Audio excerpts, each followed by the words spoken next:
Go back into the link. Okay. Okay. Thank you. You got it.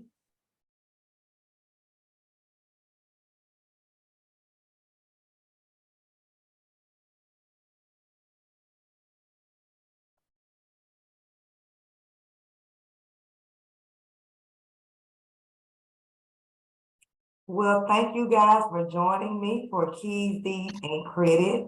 This is the Credit Laboratory's first home buyer seminar. I plan to do a seminar every month or every other month.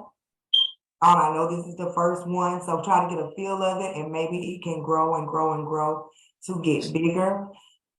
This year, my goal is to reach at least 100 people to try to help them get their credit where it needs to be in order to purchase a home. It is my mission to, if they're not working with me one-on-one, at least to give them the resources to do it on their own.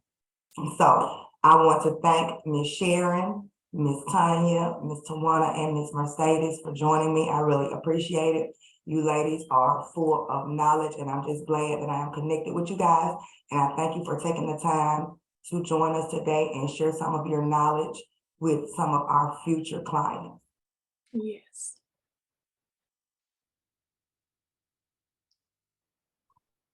You guys, today's agenda, I'm going to do a brief introduction of myself. When the lenders or the realtors get ready to speak, if they would like to do a brief introduction of themselves, that would be wonderful. If you want me to do it, I can do it for you as well. After our brief introduction, we're going to go over credit scores and your credit profile. Basically, what a lender is looking for. What I did was I kind of broke it down to show you what a 620 credit profile looks like compared to a 780 credit profile. So maybe we can get a better understanding of the things that we should be looking for on our credit reports and on our credit profiles in order to get where we need to be. Then we're going to have an Ask a Lender session where you'll have a chance to talk to Ms. Sharon, ask her any questions that you may have about the process or anything that you may have been wondering about, and she can tell you all of the different products that her company offers. Then we're going to talk about negative accounts, what accounts can stop you, and actually how to fix those accounts. And a lot of these things you can fix on your own, and we're going to go through that. And then we're going to have Ask a Realtor, and you'll be able to ask the realtor questions that you may need to ask.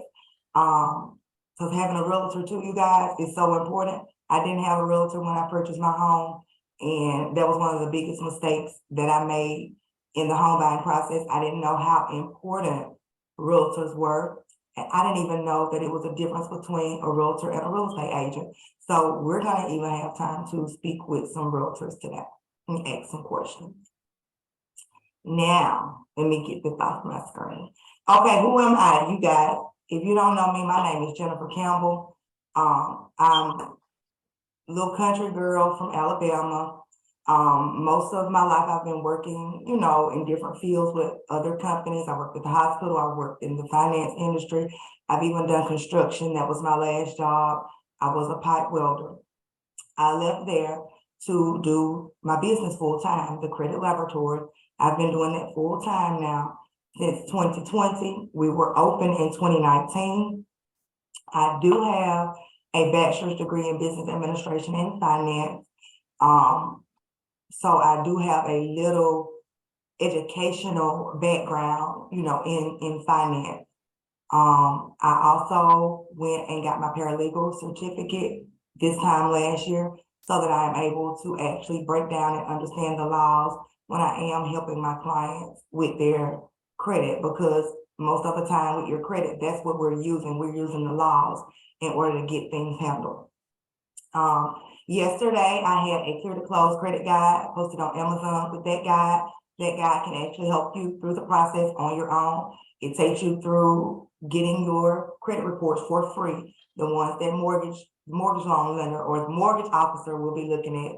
It gives you your scores there. It gives you 28 scores, basically, for free. You can get that, and then it walks you through all of the items that you should be looking for, where you can write them down and try to get those handled. And I've helped over 400 people since 2018. We were legal in 2019, but I started doing it before then in 2018. I've helped over 400 people with their credit. These are just some of the people that I've helped. And I think with these, every one of these that I see on the screen, I think I did with Miss Sharon. This was the first one. No, one of these were the first ones I did with her though. So, and that was about 3 years ago. I remember in 2018, before I got legal, I can remember the first person that I helped get a home, and I didn't even charge them because I was learning, but we were able to get it done. Okay, you guys, what does an okay credit profile look like?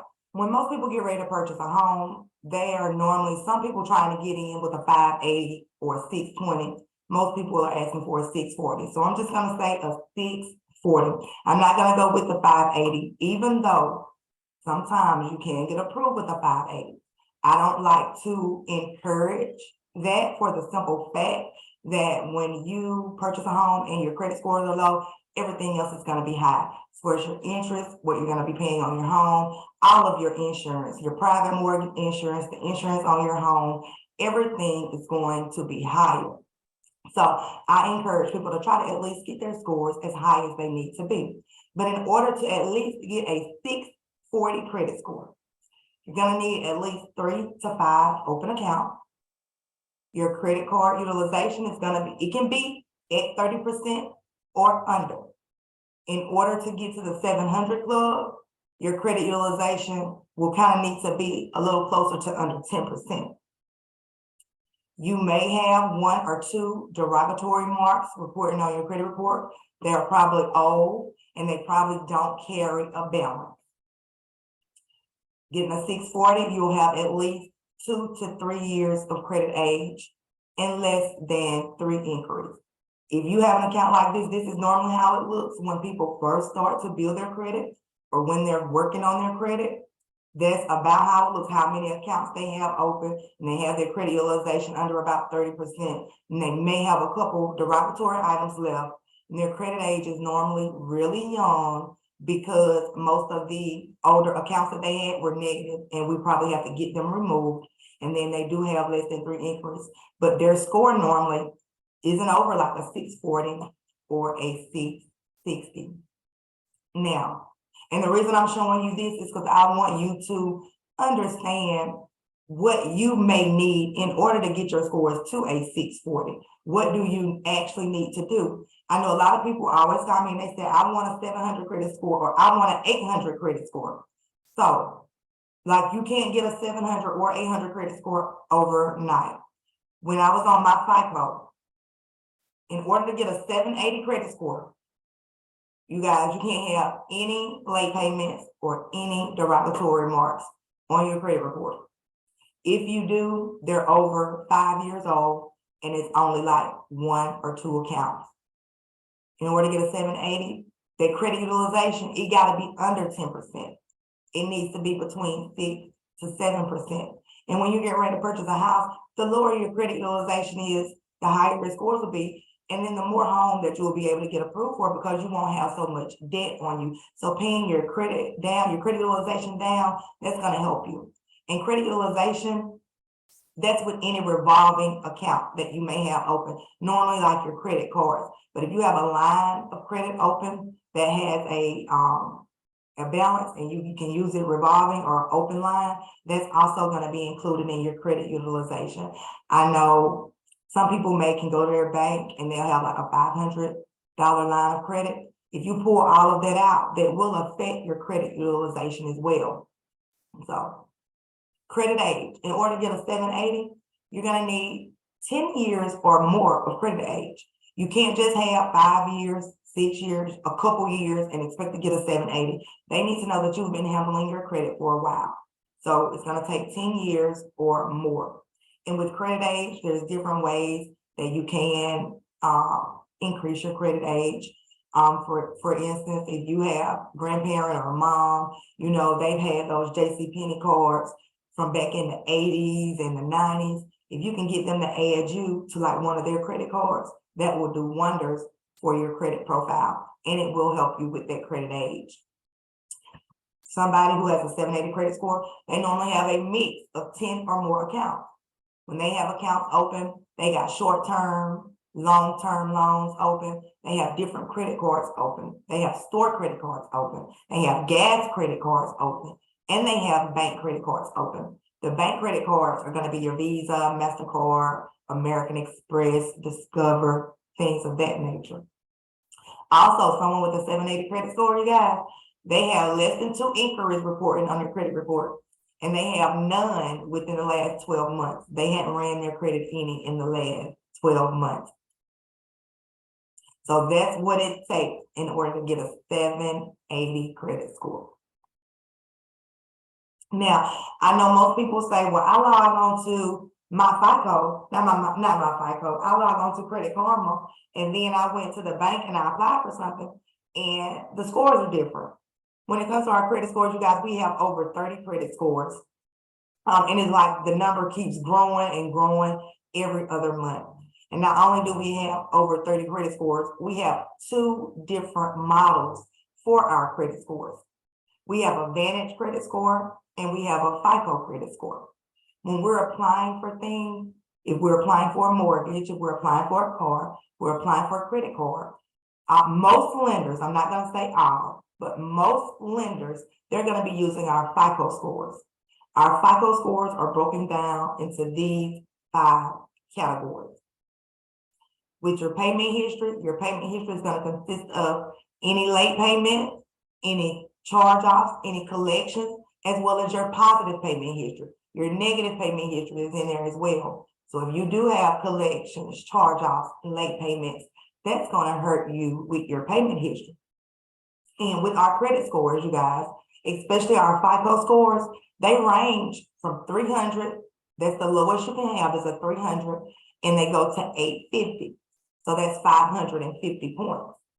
With payment history, it's 35% of our score. That's 192.5 points that's available for us for our payment history. But if we have late payments, our score dropped 100 points. If we have collections and we have charge-offs, we don't get, or we lose. I'm not gonna say we don't get, we lose a majority of those points for our payment history, those 192.5 points. The next category is going to be our credit utilization. That's 30% of our score. That's that revolving debt that we have available in those open accounts that we have. With our credit utilization, we've been taught a lot that we should keep our credit utilization under 30%. Because when I first learned, that's what I was taught until I read on my FICO. And my FICO, you guys, they're actually the people who created these credit scores. Equifax was the first credit or the first consumer reporting agency with access to credit scores or FICO scores. So these are the people who created FICO scores. And they say that our credit utilization is supposed to be between 6 and 7%. So I always try to tell people, especially if you're getting ready to purchase something, to get your credit utilization down to under 10%.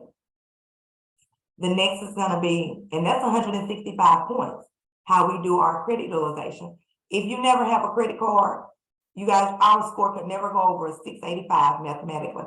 We have to have revolving debt open, and we have to keep that revolving debt, our balances that are reported to the credit bureaus, we have to keep that less than 10% of our available credit or of our credit limit. So it's important how we handle our open credit. If we use up a lot of our open credit, it's like we're in a tight, or we're irresponsible, or we don't know how to handle money. So that's why, you know, it counts as 30%. So we need to keep that balance low to show them that, hey, I am responsible, and no, yes, I have access to these funds, but I don't need them right now. So that helps with your open credit. Length of credit, that's 15% of our score. That's 88.5 points. That length of credit, that's our credit age, how long we've been building credit. If your credit age isn't, you know, like 5 to 10 years old, you're not going to be getting a majority of those 88 points. You may be getting 20, 30 points, something like that. You got 5 years, you may get 40 points out of that category. But the longer or the bigger, the older your credit age or the more seasoned, the better. With our credit age, they also take an average of our credit age with all of our accounts to determine how old it is. Like sometimes if you go to, or I'm gonna say Security Finance, Covington, Credit Central, World Finance, some of those places, and are you open and close accounts a lot? Or when you get the loans, they tell you, hey, let's pay this off and open up another one and get you some more money. You're closing one account and you're opening one account. So I see a lot of times people have those accounts reporting on their credit report. They have like 10 to 15 or 20 of those that's only been open for 2 or 3 months.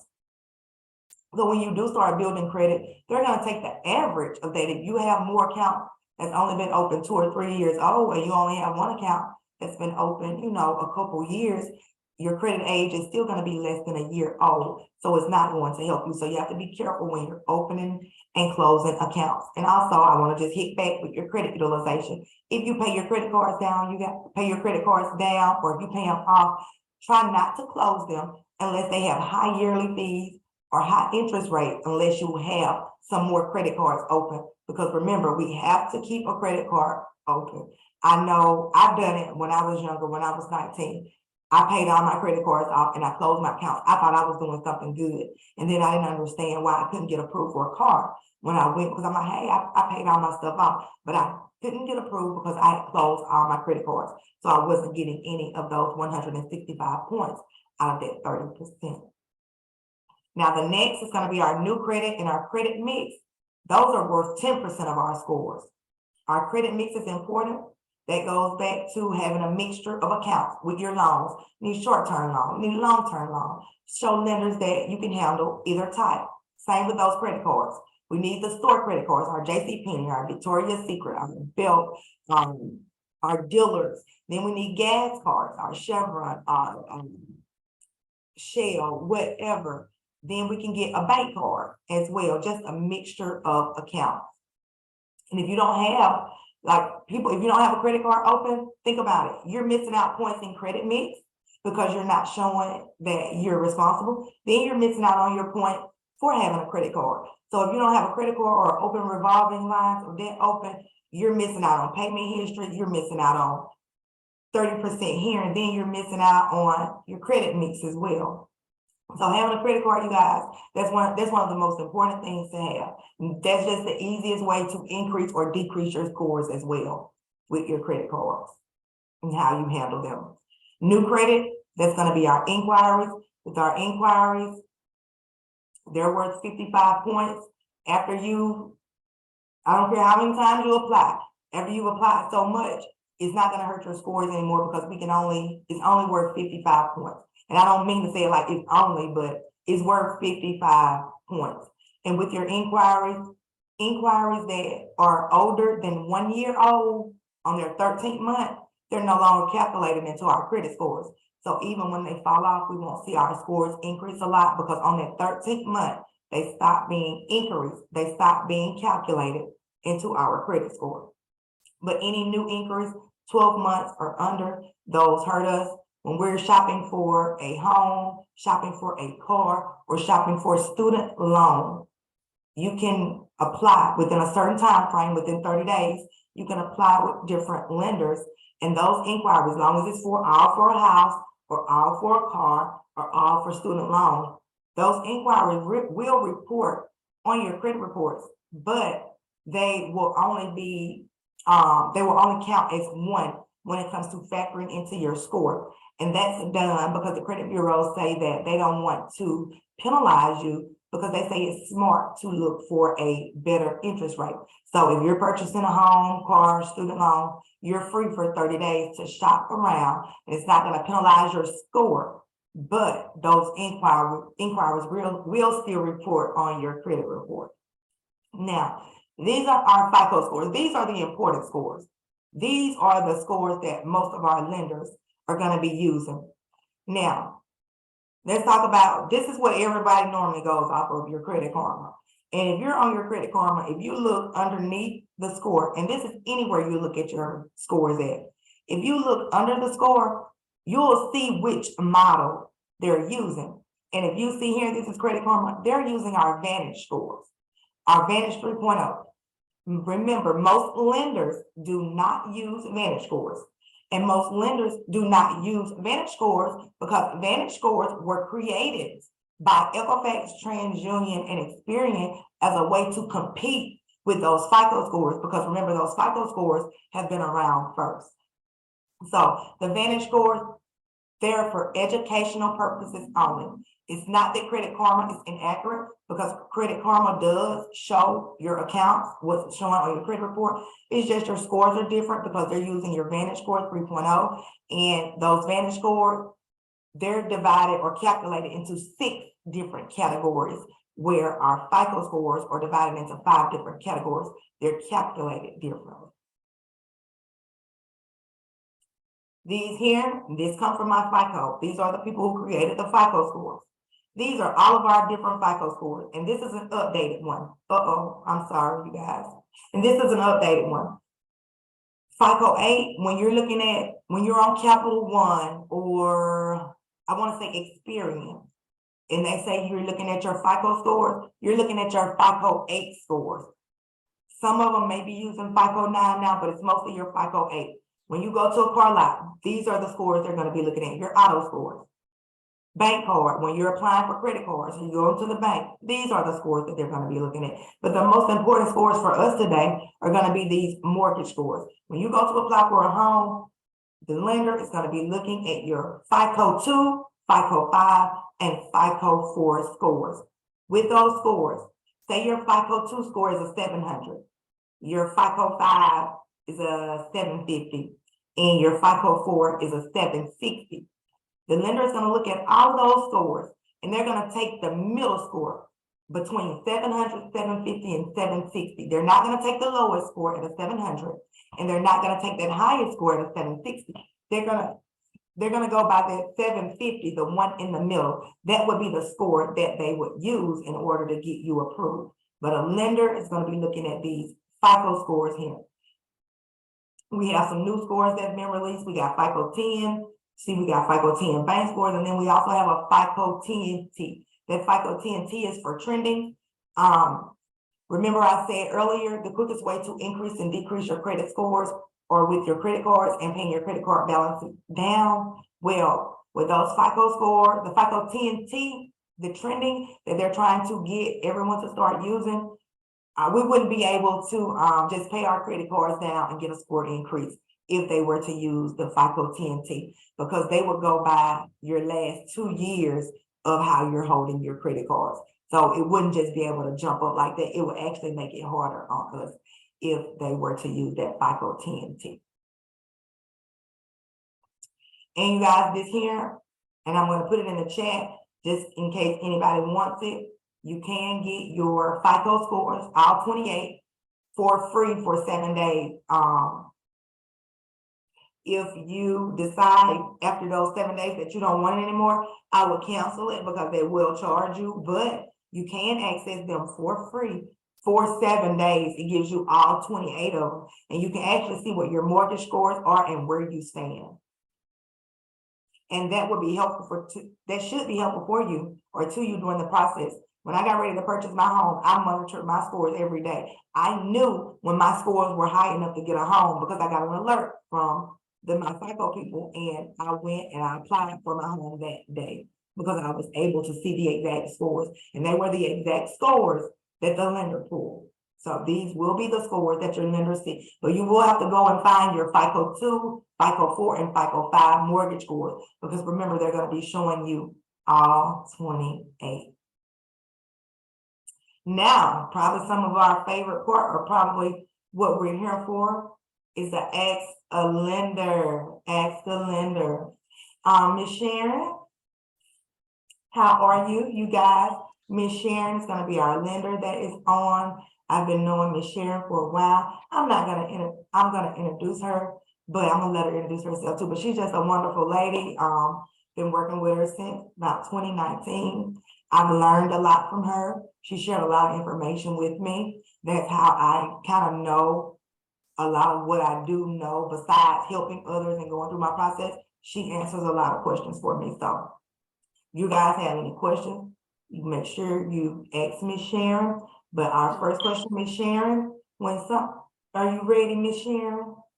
I am ready. And can I introduce myself briefly? Yes, you can. Yes, you can. Go So I ahead. want to just tell you, I've been in financial for the last 18 years. I did 13 years with a Fortune 500 company, which was State Farm, and financing, and which led to my passion for mortgage lending. I saw a lot of people come in and they was getting renters insurance, homeowners, and life insurance policies, but they had a desire to become a homeowner and didn't know the process. And in my wanting to be a help to them, it breathed my passion for people who wanted to become homeowners. So I got involved in it and fell in love. And I really have a passion for people who is first-time home buyers, who's older, who's never purchased before, and the people who think that they don't have the ability to purchase. So that's my passion. I love what I do, and I meet a lot of great people. I meet a lot of great realtors. I met Miss Jennifer Campbell, who I trust with my personal credit and my family's personal credit. I trust her with that as well, and my business credit. I met her with a couple, and she showed the picture, I'm sorry, in the beginning of the home. And it was a couple who had purchased a 5-bedroom home. It was their first home. They went on to purchase another home. So it's just the passion that we have for people, and it's the reason for the program. I'm with Southwest Funding, and we have some wonderful products, wonderful products. So I just want to briefly introduce myself and say the reason why I am so passionate about my clients, my customers, is I grew up in a housing project. When I grew up, I'm a single parent home. I grew up in a housing project. I met my husband and we purchased our first home at the age of 22. This is my 4th home I'm in now, and it will not be my final home. So I really believe in the ability to purchase. So we can go ahead with your first, Miss Jennifer. I'm gonna some things about you today. Okay. Yeah. Miss Sharon. And yeah, I'm sorry, I'm gonna ask her the question. Let me tell you, because she did bring it up about how I met her. The first couple that we helped, and I know they don't care because it's my best friend. That's just how it happened. They had went and applied with Miss Sharon, and she couldn't do anything for them. And then they came and they were like, Jennifer, I had just started. I'm talking about I had got another guy. I had helped him get approved, but he didn't have that much.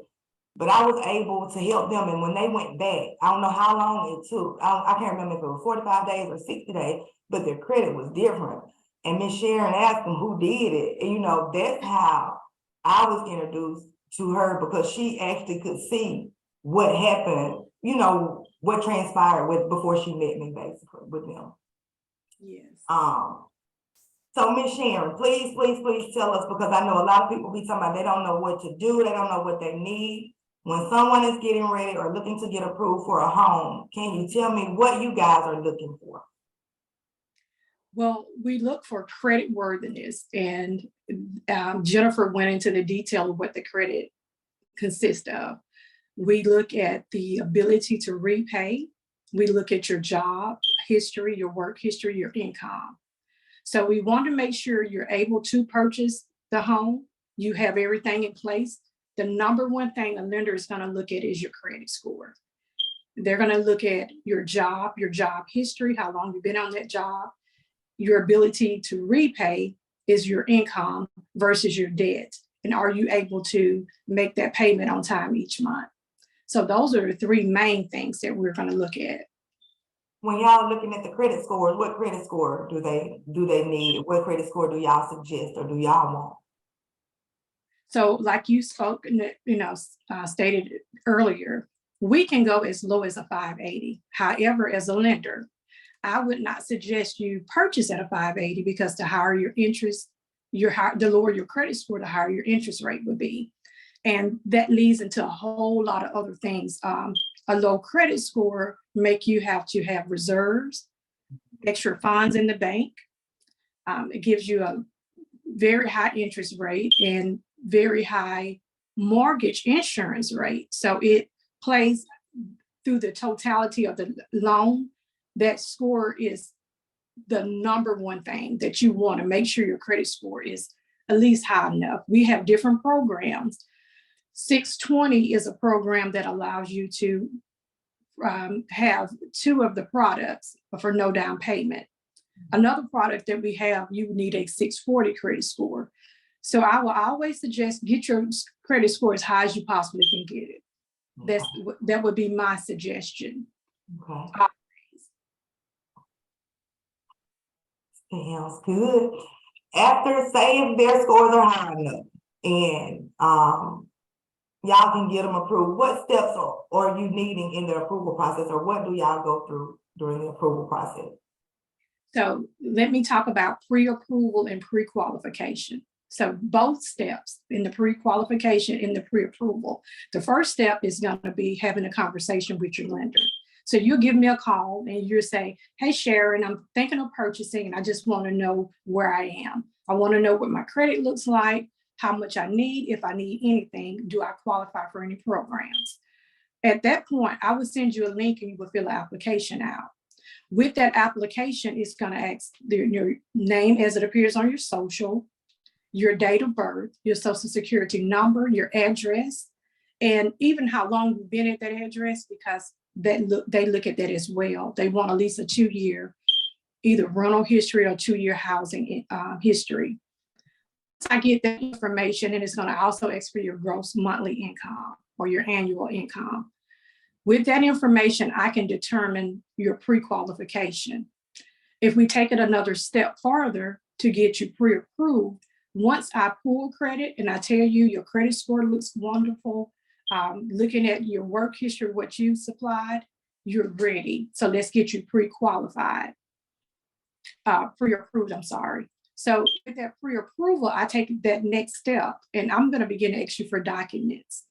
The documents that we require is, I say, just if you remember the rule of 2, 1, 2, if you remember the rule of 2, we will ask for your driver's and social, your last 2-year W-2s, your last 2 pay stubs, and your last 2 full bank statement, 4-month bank statements. Once we have all of that information, we can determine your debt to income ratio. I can go as far as to tell you how much house you qualify for. But the most important thing that pre-approval gives you, for the realtor's sake, if you find a home you love, a realtor loves that you have that pre-approval, meaning you've been through the system, you are automatically 99.9% guaranteed that that loan will go through. So that's the process. First thing, start the conversation. Okay, good. Okay. Yeah, those lenders, not the lenders, those realtors, they be smiling when you have like them checks, when you have them pre-approvals. They don't, but I understand, because that's what I be telling people. You don't have a pre-approval, that means, you don't even know if you're approved or not. They're wasting their time. They gotta leave it out, they gotta go here. Like it's a lot. So yeah. So with that, I've had people to start the conversation to do the pre-qualification, but not provide the documents, so they didn't have their pre-approval. And they went out and started looking for a home, and they had a realtor that was extremely nice, that would give their Saturdays up, and they went to look at 3 properties. Well, when they called back, they didn't qualify for the property that they fell in love with because of the debt to income. So I said, always get that pre-approval before you go out shopping. That's right. Always. That's right. Save you heartache, and it saves the realtor's time and heartache. See, I did it. I didn't even know to do it. The only reason that I did it is because my aunt does it, and I've been around her because she did it for 20 years. I used to listen to her, and if they didn't have no pre-approval, she was like, I ain't coming nowhere. And that's how I know it. I told myself, I said, well, if I ain't got no pre-approval, them people not gonna show me no house. So I just went to the lender first, because I wanted, yeah. Yeah, so it's good to have that pre-approval starting out, but that doesn't mean you don't have to have a conversation with a realtor first. Sometimes it depends on the buyer. Some buyers want to have that conversation with the lender before they meet the realtor. so that when they do meet the realtor, they can tell them what they qualify for, when they're looking to purchase, and they can have that assurance with that realtor that this is a solid buyer. Some people meet the realtor first, and then the realtor leads until, hey, let's get you pre-approved. Yeah. So it just depends on the buyer. Yeah, you right about that, because I messed around and I use my realtor, but I don't even want to get in. Yeah, I messed up right now behind it when it comes to, they were supposed to put a new roof on my house a year after the insurance company called me, because they sent the little, the little inspector lady. And they sent out something, I needed a new roof because my shingles or whatever, 15 years old or something, but they were supposed to put a new roof on there. It's just a miss. They dropped my home insurance because I was like, I'm not getting no roof, because they told me they put a roof on there. I go, But yeah, you need a realtor. That's why I learned they're so important. That's how they're important and they're needed. Miss Sharon, tell me this. What are at least 3 of some good programs that are loan programs that y'all have available that maybe, some people may not know about that can help, somebody who think they can't get approved? Okay, so it's 3 government programs: FHA, VA, and USDA. USDA is a rural development loan program. FHA is the Federal Housing Administration. The VA is for veterans, anyone who served in the military, no matter what branch and no matter how long. Those are 3 programs that the government, there are government sponsors program. With FHA, VA, and USDA, one of the benefits is what you was just talking about. So when you purchase a home, a part of the home buying process, the home has to be appraised. So just use your roof, for example. When that appraisal went out, the appraisal inspected the whole home. With FHA, VA, and USDA, it will not allow the loan to be approved if they have major issues in the home. So it has great backings. USDA is a 0 down payment program that's offered 100% financing. So is VA. VA, no person pays down payment. FHA requires a 3.5%. But along with those 3 programs, we offer conventional loans. We offer the bank statement program, which is very popular with people. And we see that going into this millennium. They own their own business. They have a hair salon. They do taxes. They drive trucks. They produce products. So if you work for yourself and you don't have that ability to show that W-2 or that, so we do have a program. It's called a bank statement program. It's for people like a realtor. They can take advantage of it. A credit lender a credit provider can take advantage. So it's just open to any person that owns their own business. We also have a program, and it's a profit and loss program, but you have to have a CPA, and we can go into more details on that program, but it goes into the bank statement program. So there's many programs that you can qualify. We also have the Step Up program with our company, which is the Alabama Bond. It is also a 0 down payment. And with Southwest Funding, we also have the ability to go and get other programs that other people may not offer. So there's a program that if you're a first responder, you can take advantage of. There are programs that school teachers can take advantage of. And so when I have that conversation, I get the information and I show them which loan may be best for them, best suited for them. And it depends. Everyone is individual. Everyone is different. It depends on where you are, what your need, and what you do, and what do you desire to have. And we'll go into those conversations in the very first beginning. What do you need? I sometimes get people who say, hey, Sharon, I'm ready to purchase, but I don't have any money saved. Or I'm ready to purchase and I have very little money saved. What programs can I qualify for? And I will begin to get some details of what their needs are. And then I provide the different programs, and together we go over and see which best suit that person. Okay. Miss Sharon, with that, I just got a couple questions. With the bank statement loan, I know you said we can use the bank statement with it. Do they still require your tax returns with it? Because you know, a lot of self-employed people take a lot of deductions, and that makes their income look real, real low on their tax return. So they still have to provide the tax return as well? Yes, with the bank statement program, but then we lead into that CPA program. So let me just tell you a little bit about the bank statement. Bank statement, they usually take 12 months of bank statements, and they get an average of your income. With the bank statement, it also requires you to provide your income tax.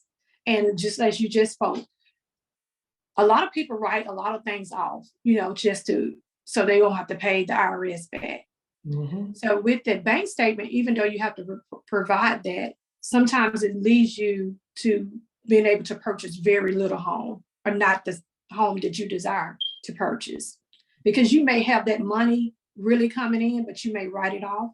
With the CPA program, the profit and loss program, your certified tax person that fills your taxes out will provide their PT, is it NIN? PTIN. Mhm. Which is a number that the Internal Revenue provides a person who's preparing taxes. They will fill that out, and they will fill out the profit and loss, and they will go back 12 months. And they don't provide the taxes. So that person is filling it out. They provide the last 12 months to year to date, to the date that they're filling that form out. And they give a projected amount inside their form. There's a place where they say, this person is projected to make this much a year. And I just closed on one. And so he owns a trucking business. He's not a driver, but he owns a trucking business. Well, if we first look at the bank statement program, with that bank statement program, it only qualified him for like $235,000. But he had fell in love with a home that's a little more and had land. So he wanted this 400 and something plus property. And so we didn't do the bank statement. We did the profit and loss, because he was able to get the size of home that he wanted, get the land, his CPA, and they don't have to be certified to fill that out. There's a lot of people, I think you offer that service. Anybody with the PTN can fill it out, right? Right, that's correct. Yes, that's correct. So anyone that with a PTIN, is I'm saying it correct? Prepare tax identification number. Great. So anyone that is certified through the IRS to prepare taxes can fill that form out. Okay. And it's an easy, simple process. We were able to close that loan in less than 30 days. What I failed to mention, a loan usually take about 30 days from start to finish. The process itself takes about 30 days. I have closed loans in 11 days. I've had one that we closed in 7 days, but they had already had their appraisal done. So that was one that me and you worked on. And they were able to close in 7 days, but they had their appraisal already completed. So my man, okay. Yeah. Okay. Now, Miss Sharon, I know this goes back to why you need higher credit scores too. And I just want to make sure I'm right. Please correct me if I'm wrong. So say like if they got a higher credit score, that means they may be able to get a different loan where they don't have to provide or have that private mortgage insurance, and their notes can be cheaper. So with a conventional loan, once you reach 80% loan to value, then you no longer have to have that private mortgage insurance, which is built in as a safety net. Okay. So conventional usually requires a higher credit score. They do not just look at the score, they look at the credit history. So when you were talking about credit history, it plays a very important part in the mortgage loan. With a conventional, if you put 20% down, you don't have to have that private mortgage insurance. If you put a 20% down payment, it doesn't require you to put a 20% down. First time home purchase or home buyers can actually put 3% down. If you purchased before, you can put 5% down. But if you put that 20% down and you have that high credit score, it saves you probably like 150, depending on the loan size. The average is like 150, 160 a month that is saving you. and it can be higher than that depending on the loan size. Okay. So you want to get a, I'm just going to throw some numbers off. So just say if you come to me and you say, hey, Sharon, I'm ready to purchase, I pull credit and you have a 587 versus a 620 credit score. That can mean you're paying almost $200 more a month because of interest, because of rates, because of what your homeowner's insurance is built into the mortgage. Also your property taxes, it impacts your homeowner's insurance, your credit score. So all of that impact equals a higher payment each month. And you can be placing that higher payment and putting that towards your principal and actually pay your home off sooner. So I, as a lender, I love education. So if you come in with a lower score, I'm going to suggest you go speak with Jennifer. That's going to be my go. She's my go-to, and it's going to be my number one thing because it impacts the totality. So let me just give a testimony here. I was at Rock Mortgage, it's the first lending company I worked with. And I met a young lady and I introduced her to Jennifer. When I started working at Southwest Funding, she called and she was ready to purchase her second home. And her conversation went a little something like this. Hey, Miss Sharon, I want to thank you so much for introducing me to Jennifer in the credit laboratory.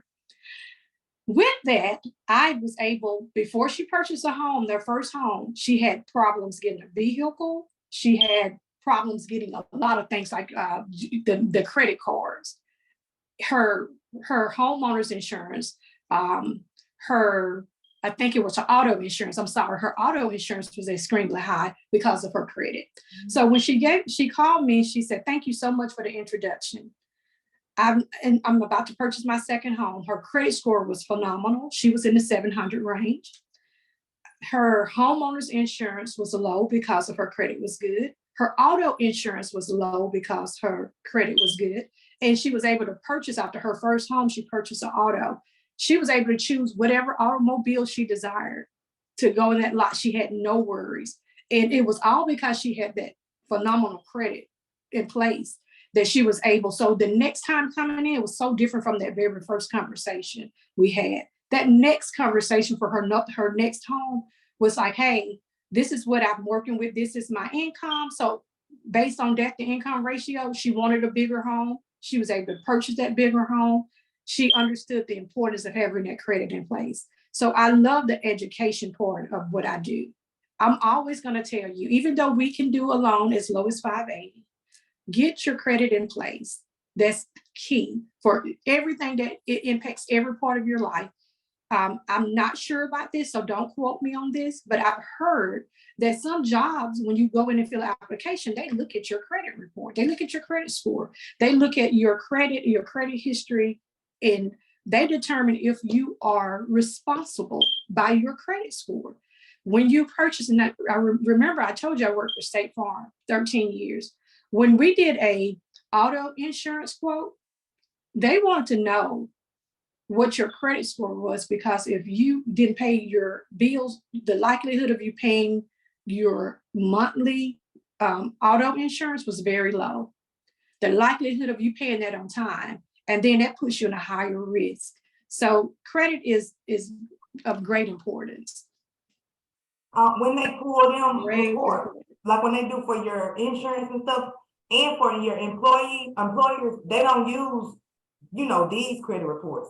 They use other reports, like with your insurance, they use your LexisNexis, but with your employers, they don't use these. I don't know, they use the different companies because sometimes they can see stuff back that's further than what can actually be put on your regular credit reports. So they don't look at them regular. That's correct.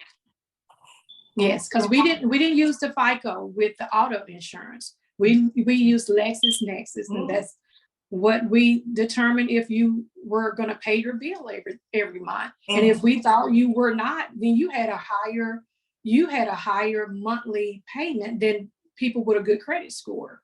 They can go because your risk was higher. And dispute that LexisNexis too, and get that stuff cleaned out. Because LexisNexis has stuff on there from 20, 30 years ago.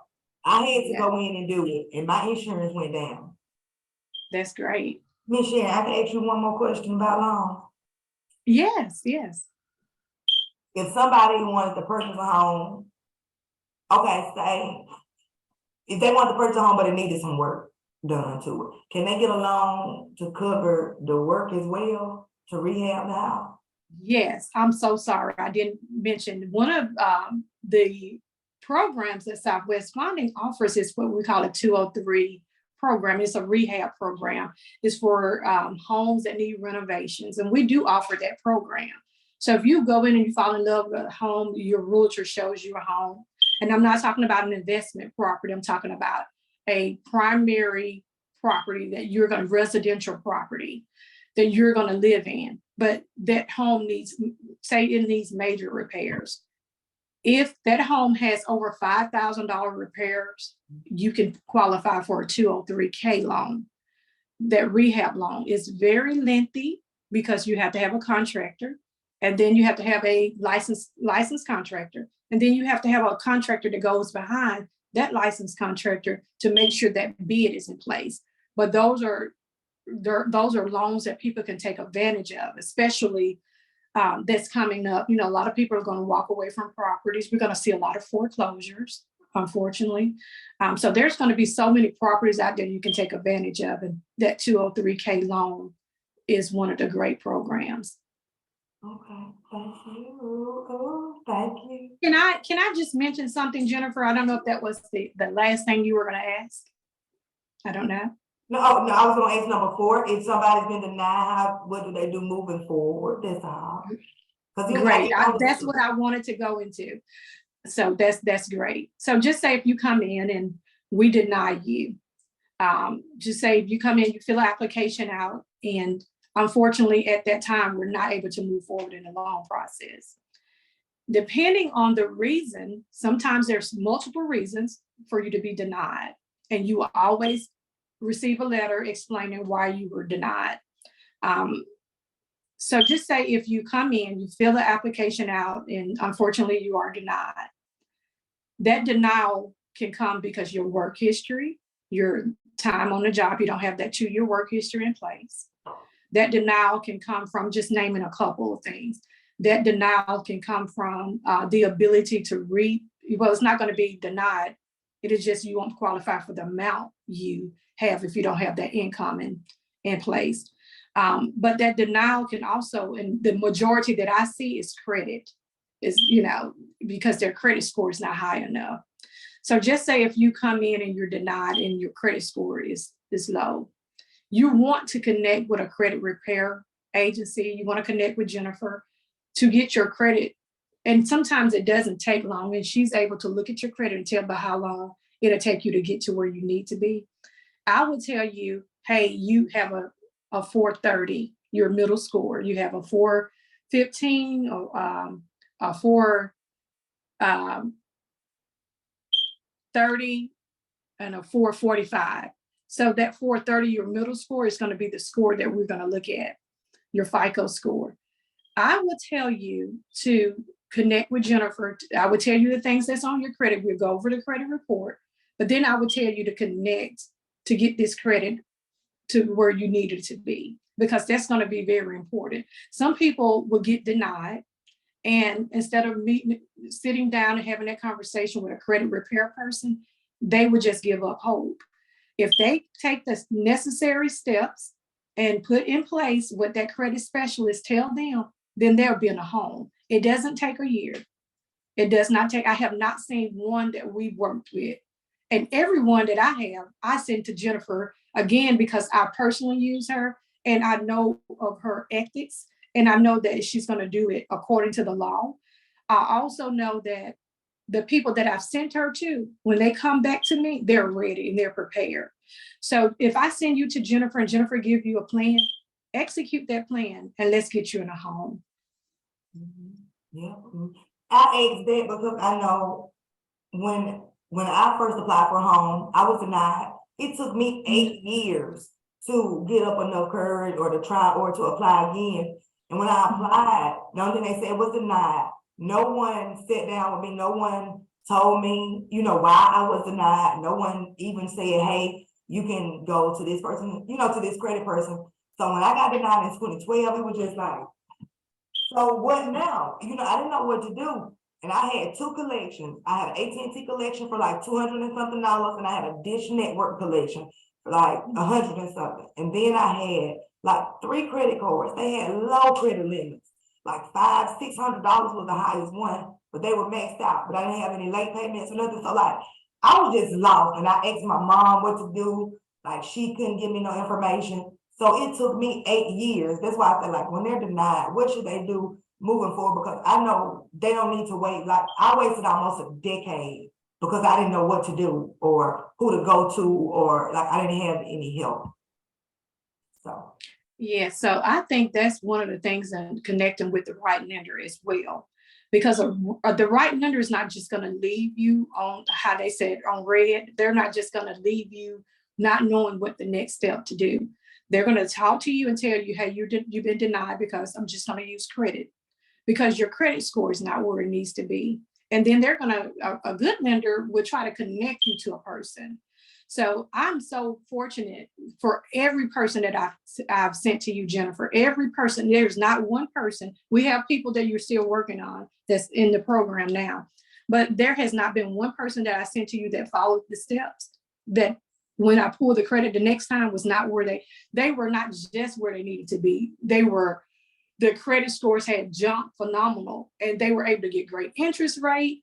They were able to move forward, and they was able to move forward quickly. So thank you for your services. but that was the key word though, Ms. Sharon, to follow the, instructions, because most people think that's the thing with credit repair and why people think credit repair is such a scam, because y'all are listening, or they are listening, or no, I'm so sorry. We are listening to what the people are saying we can get this wiped out. You ain't got to pay this. The law say this, the law say that. And instead of going researching that stuff for ourselves, we're believing that. Then when we work with a credit person and everything ain't deleted, they're mad. Or when they don't want to pay something, they're mad. When they don't want to get a credit card, they're mad because we listen to what everyone is, like they say, I guess, say in the streets. We listening to them.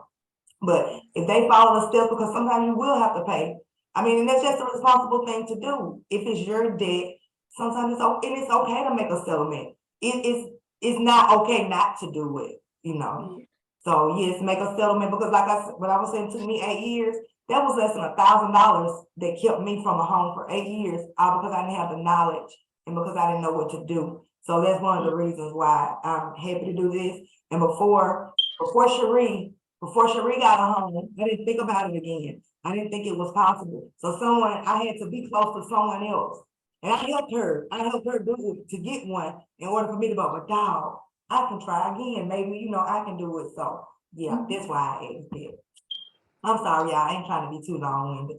But I'm just realizing that hurt me, and I guess that's why I am, how I am about the credit, because I was over 30 when I got my first home. So I was behind. I should have been able to start before I was 30. Okay, you guys. Things that could potentially stop us from getting approved and how to handle them, besides fear and besides not knowing what to do. These items here, they're going to credit report, they can stop us.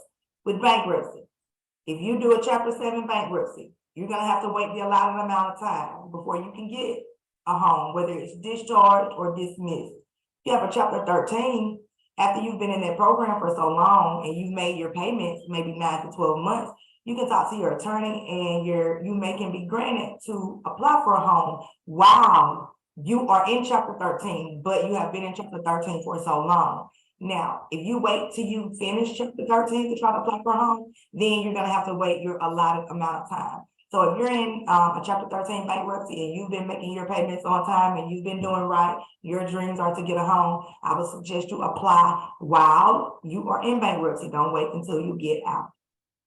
Charge-offs and collection, both of those can stop you from getting approved, but that does not mean that you can't have them, because you can still get approved for charge-off and collection as well, with a balance or without a balance, just depending on your personal situation. You have charge-offs and you have collections.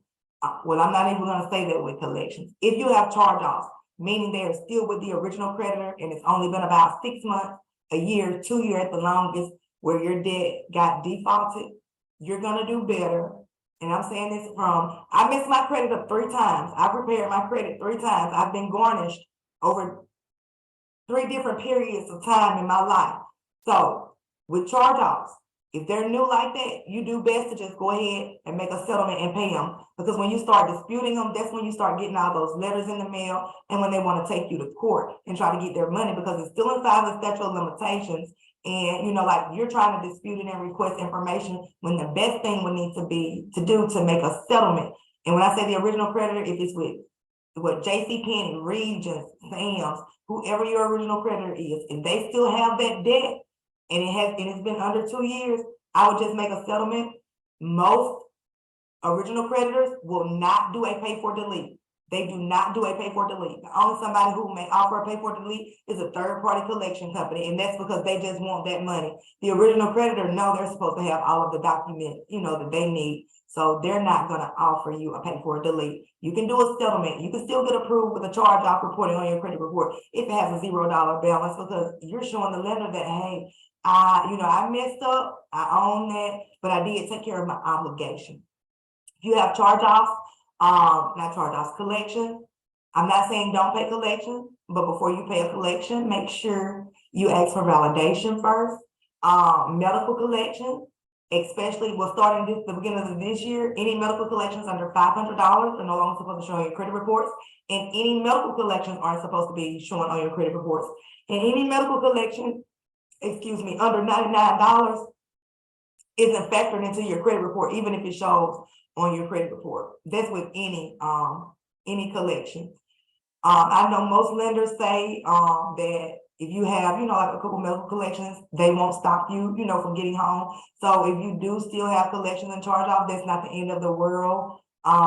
Get with your lender and see if they'll be able to do, to do anything to help you. But remember, you do have charge offs and collections with a balance that does affect your debt. Makes your debt higher. No credit. No credit is the exact same as bad credit, just about. And it can get you denied, because earlier, if you heard Ms. Sharon say they want to see at least 2 years of rental history. I thought it was payment history, so it may be so they want to see 2 years of something. So no credit, that's not going to help you. That can stop you as well.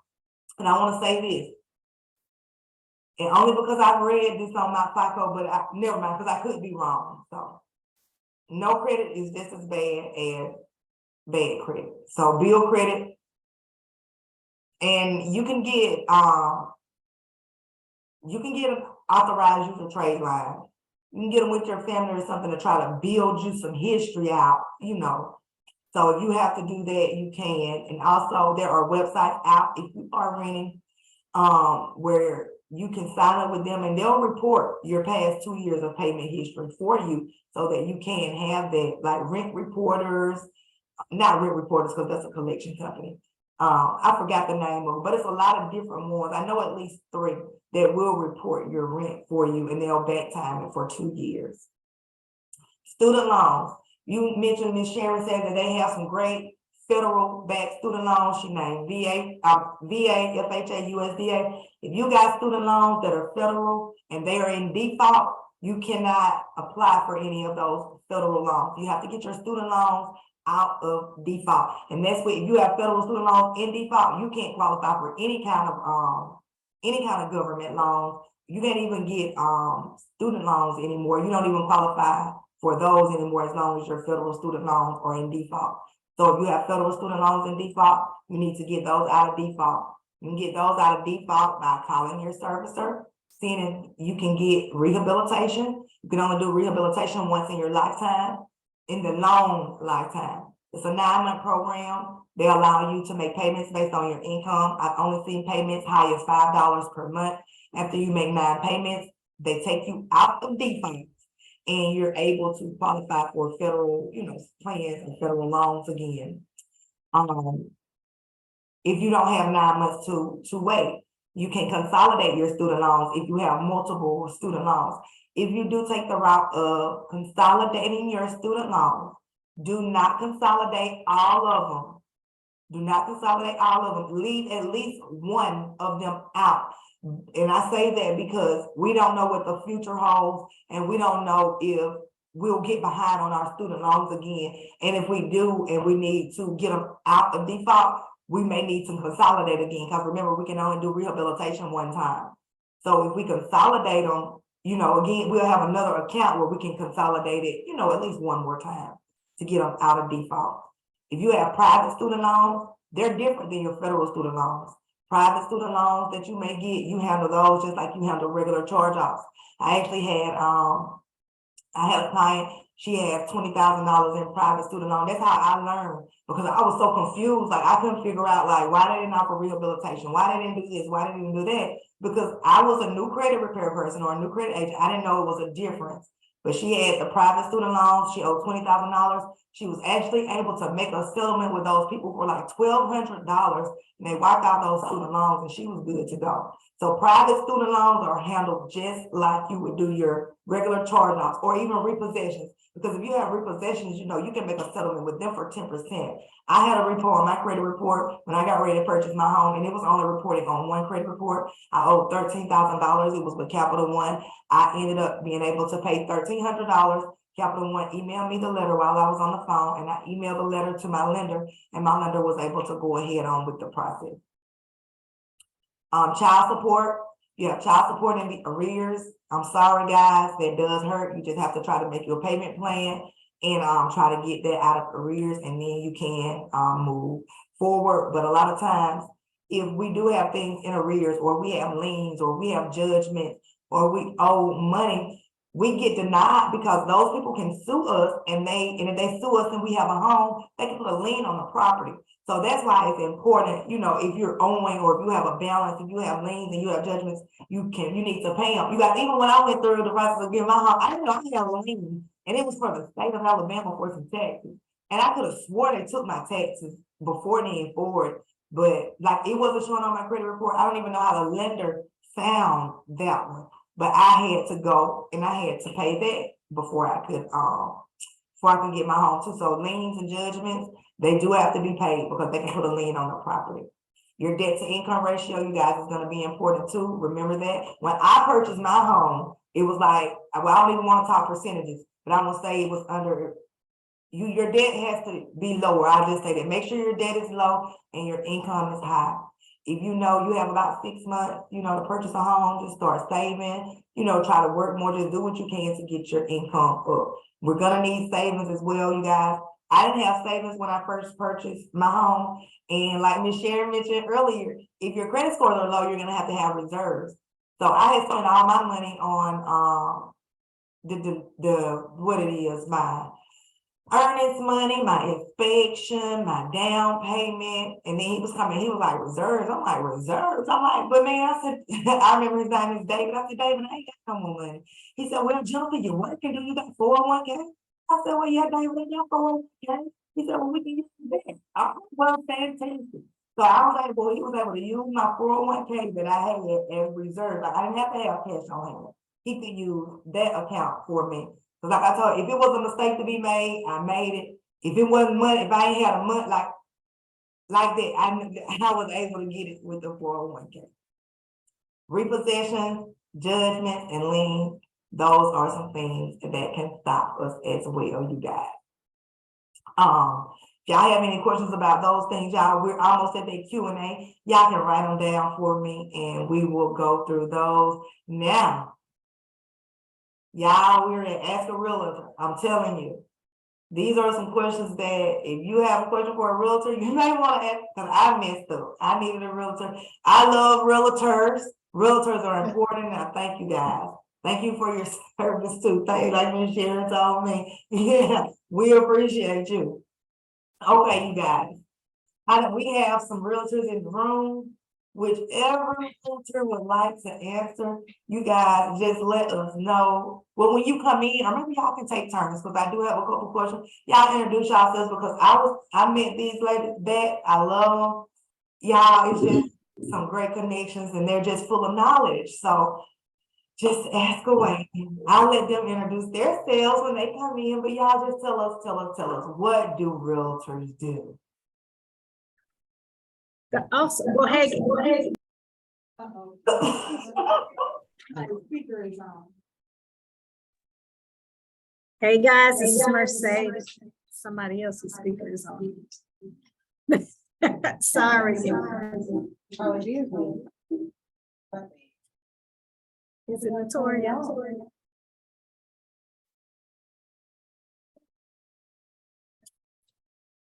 And just speak through that. Try that. Hello? You cut it off? Yes. Did you mute yours? Okay, can you hear me? I don't know if they can hear me. That's Jennifer. Hey, I think I can hear you, but I can hear you not on yours, but I can hear you, yeah. Okay. Hey, guys, this is Mercedes, and first I want to say that I mean, we met Jennifer through Sharon. So it was just the connection where we literally connected while we were at lunch, calling Jennifer to get more information from Jennifer. And as soon as we got more information from Jennifer and just built that relationship, it was like she has been our go-to. She has been our go-to because she is awesome. And she is, I mean, she just has a serving heart, and that is what we're really focused on, is just serving people.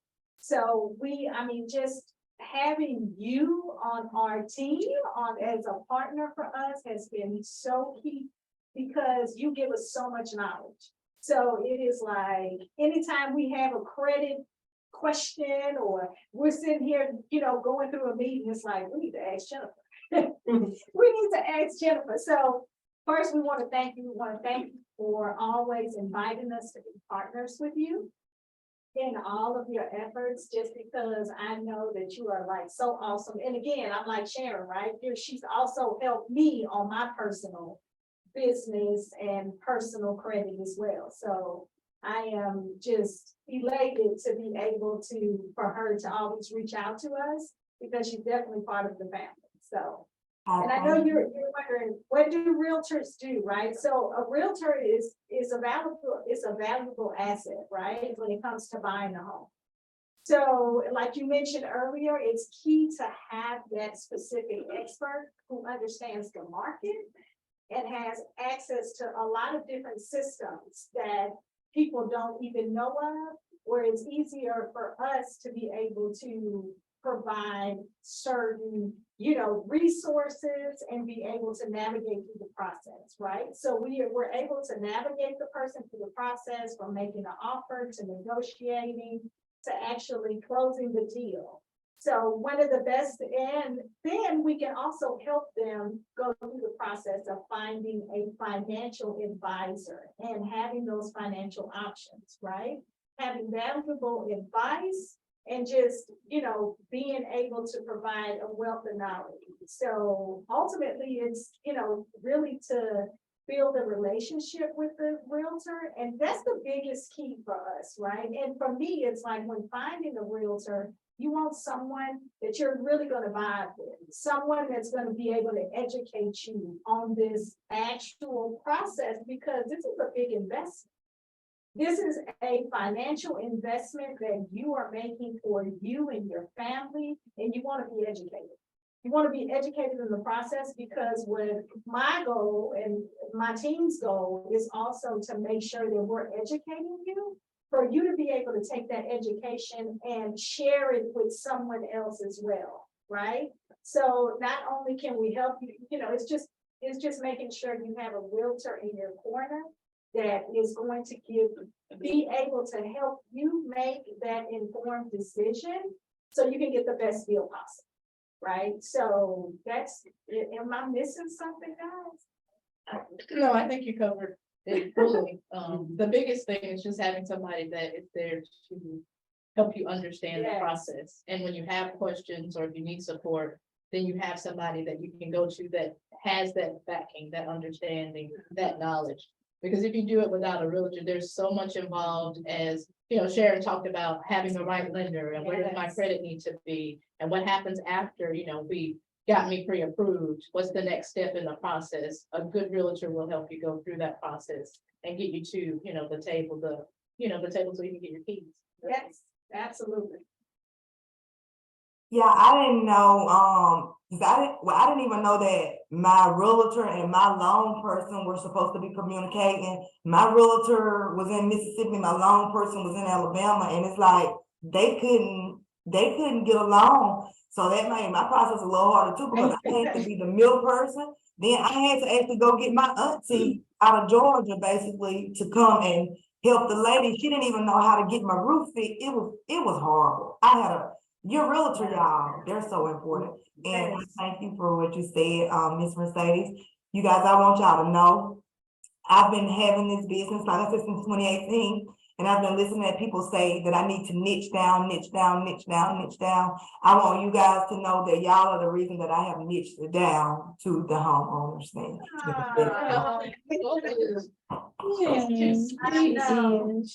She's too sweet. But I mean, it works. I understand what they're saying now. Yeah. And I think we went over why our needed to build your relationships. Absolutely. Talk with the lender, and they're the middle person. I read a blog post, and it told me that I need to find a realtor in my area because they know, the best places in the area, and they know the best loan person in the area for me to talk to in order for me to get that home, because they, closed with them before. So I just think your realtor is just one of the best tools that, that you need, because they're gonna have to be back and forth with your loan person and helping you. And don't use the seller's realtor, get your own realtor. I use the seller's realtor, and Please don't. yeah, I thought I was protected because, they give you that little piece of paper that says there won't be no this and that between the two, and she gonna handle both of us the same, and Dual agency. it did. And she asked me for a review. But tell me this, how can somebody, how would I have went about? Because I looked on Zillow. This is what I did, you guys. I looked on Zillow. I found the price range. Then I called a lender, and the lender just asked me, like, I didn't even know how much I was pre-qualified for. That's how I just found the house, and he told me I was qualified for that amount.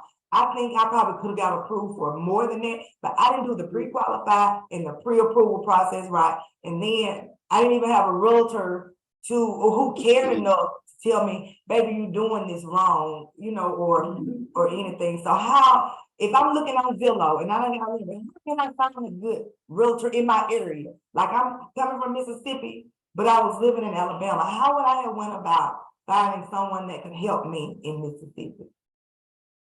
Well, I mean, you can take any of these things and search and find a realtor. I think the key thing in your question is a good realtor. Right. And I don't think you just do that by, a search on Google. You got to look further in. Do they have good reviews and responses, or people that have, talked about how they've been serviced? But once you call that person and you connect with them, are they offering you something in that first exchange that says, I feel like I can trust that person? But at the same time, ask questions of that realtor. Make sure you're prepared to determine, what am I looking for in a realtor? Do you want somebody that's just gonna go quick through the process and not keep you informed? Or are you looking for somebody that's really gonna serve you through that process? And when you meet with them, they're giving you that wealth of information that you don't have. You get to determine what the good is, but you gotta make sure that their reputation and the things that you've done your research on, that meets up to it. But once you start having that exchange, is this person good for me? When I first bought my first house, or I was looking around, had a lot of people calling me after I was looking, but then I found this older lady that just gave me a great experience. The way she educated me and how we went through the process. For me, at that time, she was a good realtor, but I think there is a due diligence on the side of the buyer to make sure that person is really a good realtor. Okay. See, I didn't know that. I didn't know I needed to be doing my checking. I didn't even know if I was to check what was I supposed to look for in a good realtor. Like, I just, didn't know. Yeah, well, Google, the internet probably is not as, it's these days, it's so much information out there. So if you go Google either one of us, you'll be able to find out information about any of us. And then, if we have anybody who's given us any references or feedback or on our experiences, you'll be able to leverage that. But again, the biggest thing is when you connect with them. It's just like going in and buying a car. Anytime that you're going to deal with somebody that's going to service you, you need to want to get something from them. And you need to challenge them to give you that. It's not just, hey, I don't know what's going on, or here, can you help me? And I want to know what you're gonna bring to the table, and I'm gonna ask you those things. Yeah, it's definitely an interview process, for if you really try, and a lot of it too is like community involvement, and don't be afraid to do your own research, right? It's all about doing your research and being able to either it be a recommendation from a family member or someone that that has bought a house.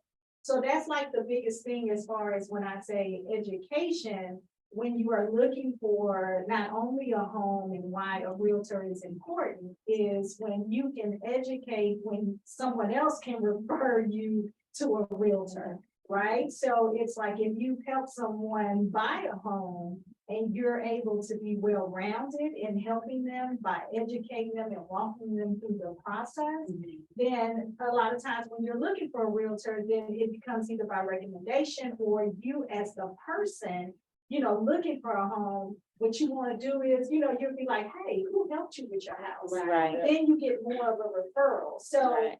a lot of the times it's really, once you start interviewing that realtor, you're really looking for experience, qualifications, right? What kind of services do you offer? Because a lot of times it's people are looking for the education, they're hungry to understand, because it's such a big investment for you and your family, right? Because you're thinking generational wealth. And that's what we're trying to teach. It's like when you get a realtor, it's not just, hey, I need you to come help me. It's not a transactional thing.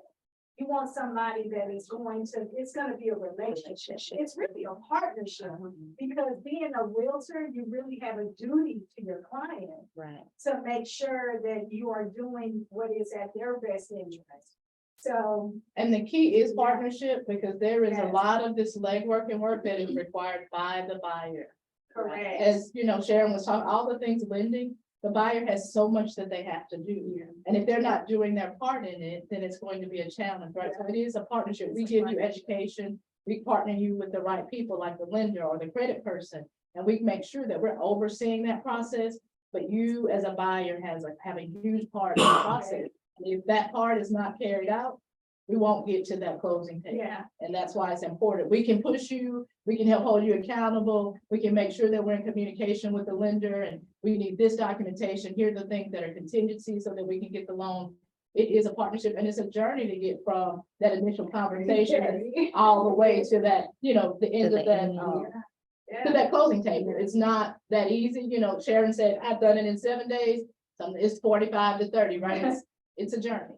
It's a journey. It's a big journey. And I think the part that when you find a good realtor and you have a realtor in your corner, you're setting a good foundation for that person, because what you're trying to do is you're trying to educate them, right? So you're really wanting that person who is a buyer to be able to educate the next person that might have a question and say, hey, this realtor helped me and this is what you need to do.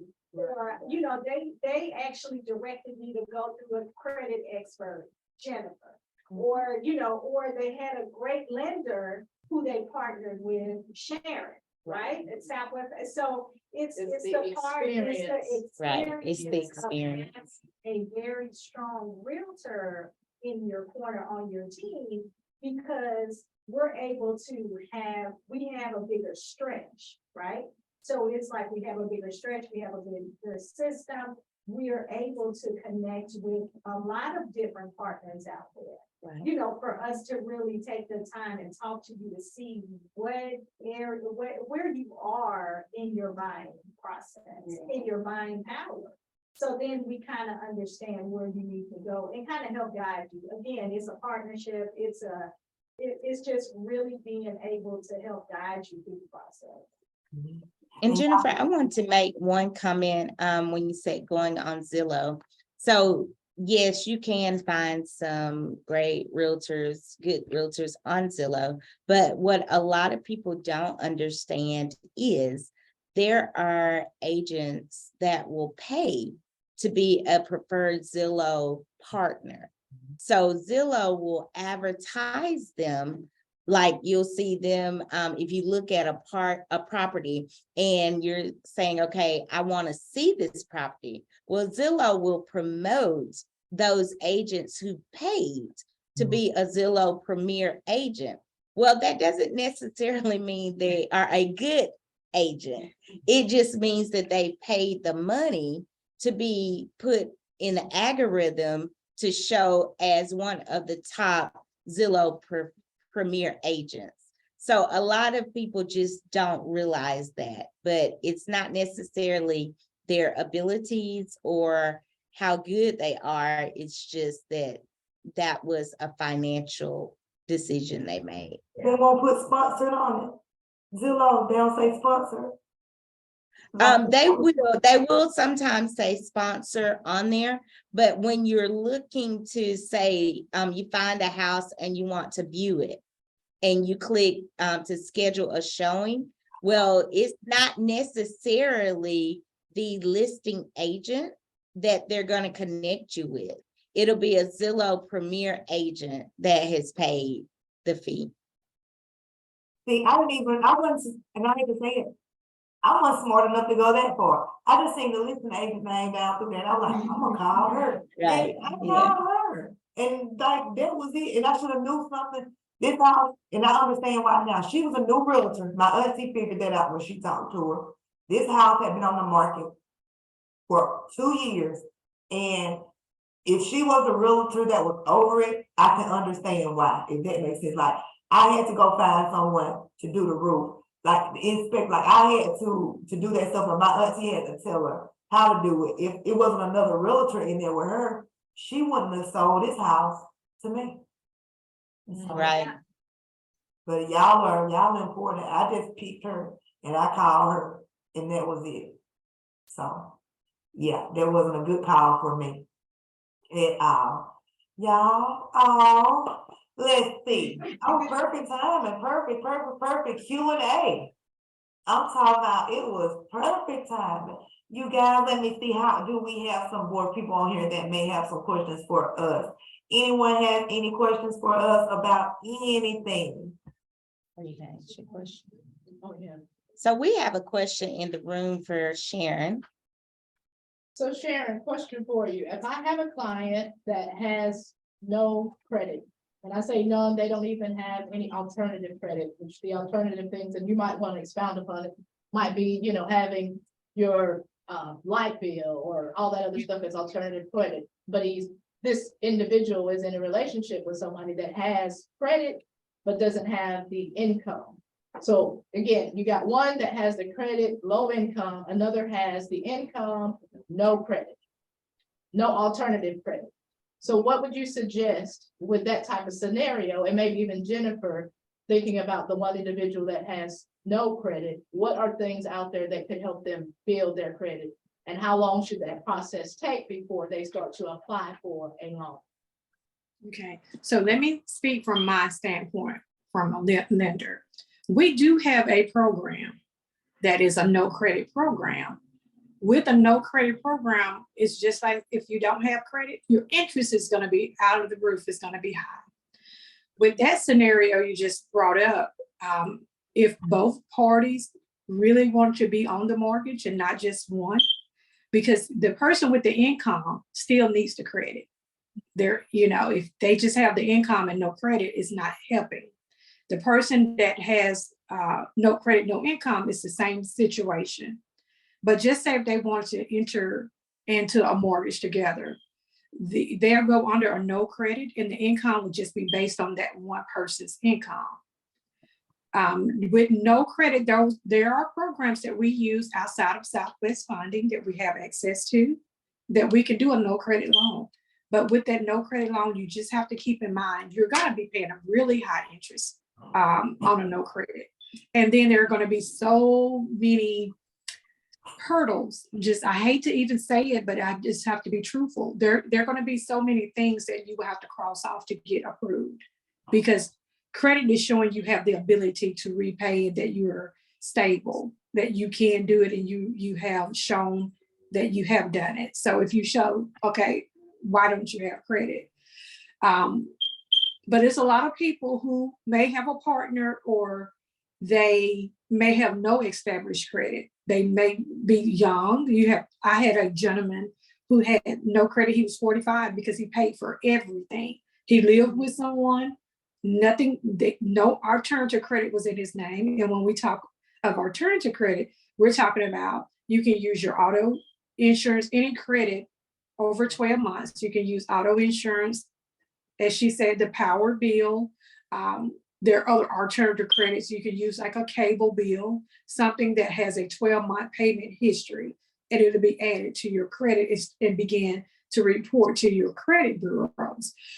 With no credit, how long it takes, I'm gonna let Jennifer take that part over. How long it would take to establish when a person has absolutely no credit. If it's somebody in a relationship and one of them got credit and one of them don't got credit, whoever got the credit, they need to start adding them to their credit cards, number one. Yeah, that makes sense. That's a simple fix, and then in 30 days, their scores will be up. Now, what And if she that's doesn't, one what if line. she doesn't have credit cards, Jennifer? It's Who just don't have card them? payment.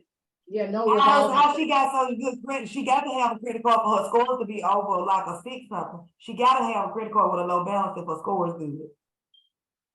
Or she can open up She a new has credit credit, card. but not necessarily ideal credit to get a mortgage. You see what I'm saying? You So said the not credit nothing. is a car payment, right? But no credit cards, revolving It credit. needs The to good add. person with the good credit don't have that, no credit card. Correct. The person with the best credit needs to go and apply. Shucks, both of them need credit, help me, right? Credit card, how does she get it? She doesn't have, she has credit.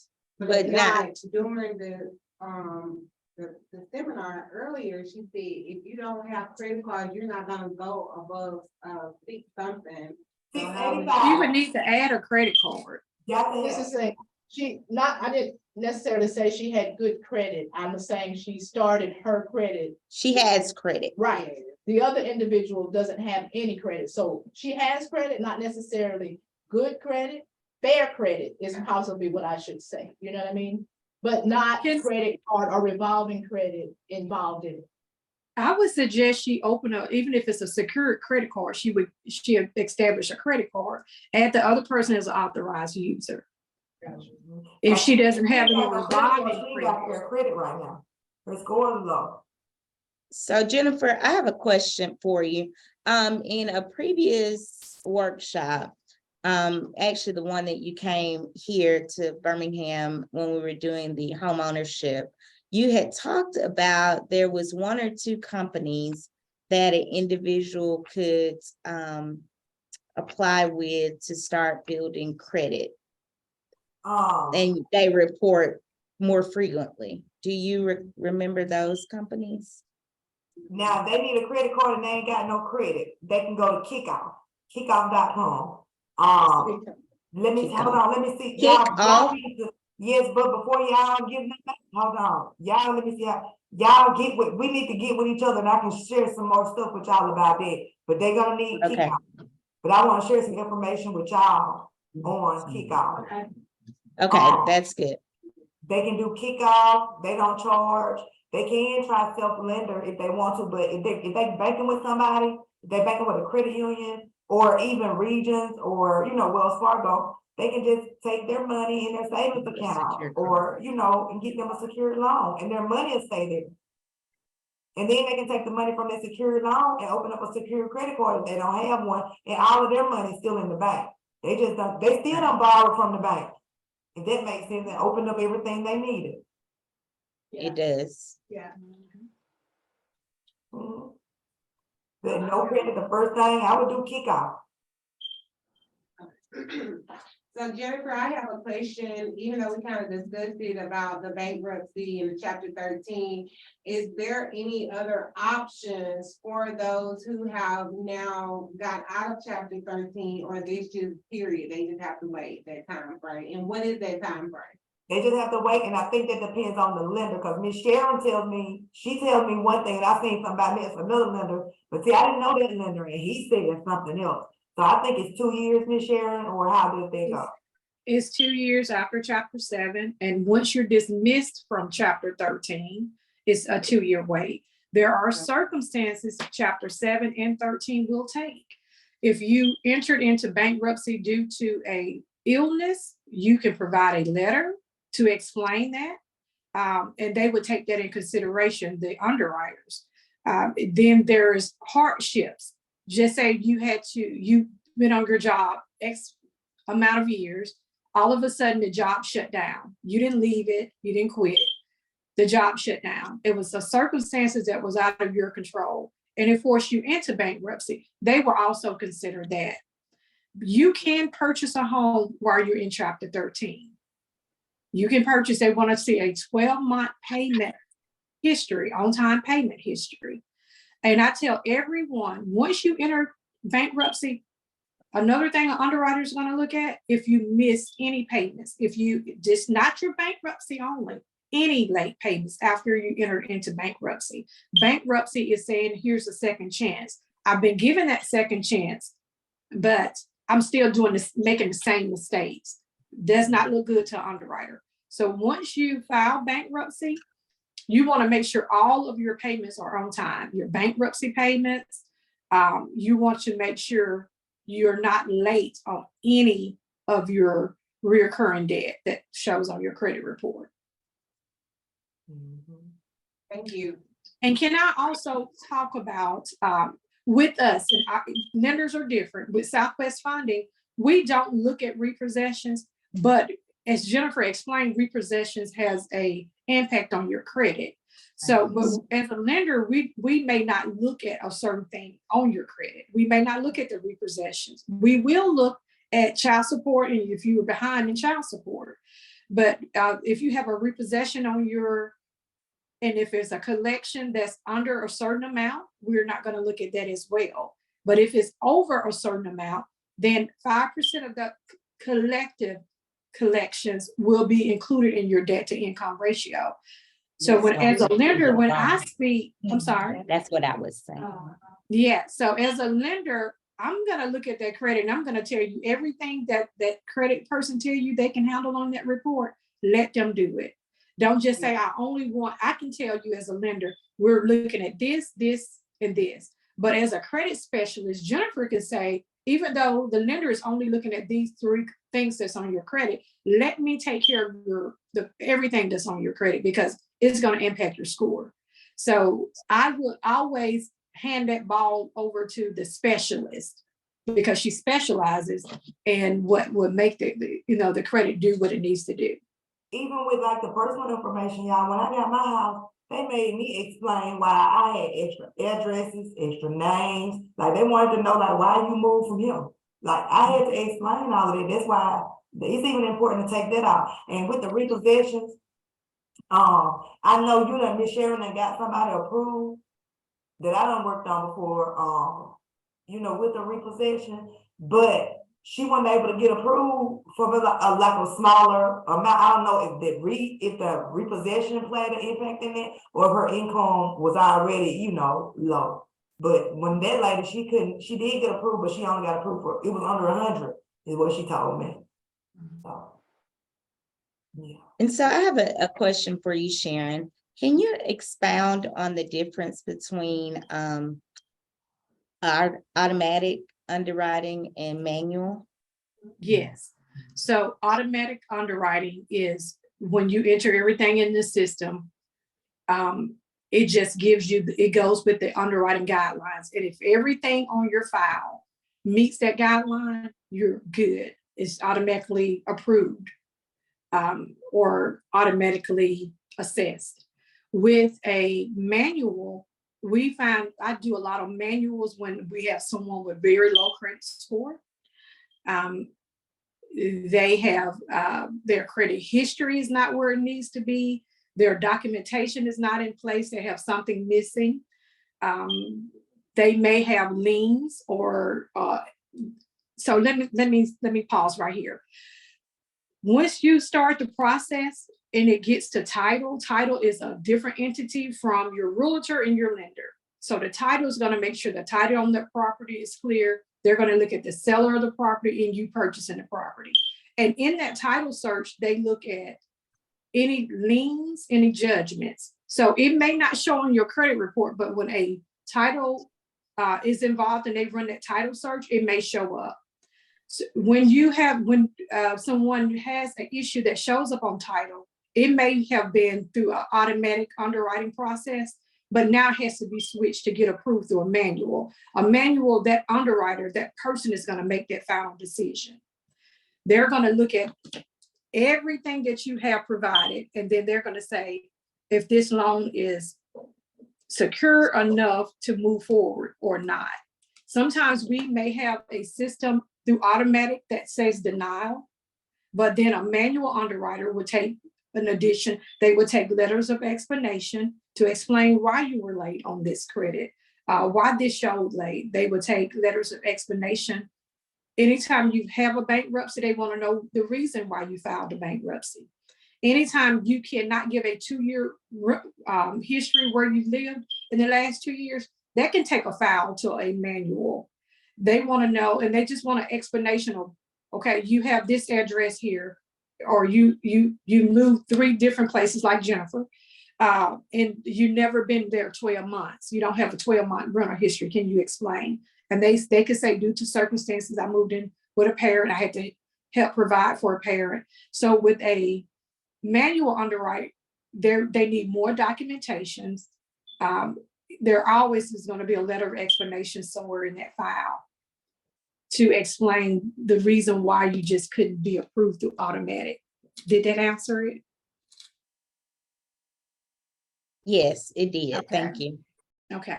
And let me just add a couple of things. Purchasing a home is one of the biggest investments you ever make, and the knowledge is key. So I'm just going to bring it back to a realtor. A seasoned realtor, or knowledgeable realtor can negotiate. When I purchased my home, they had an asking price. And the realtor is going to tell you, they know the market. They're going to tell you, this is the time to negotiate. This is the time we're going to make the full offer.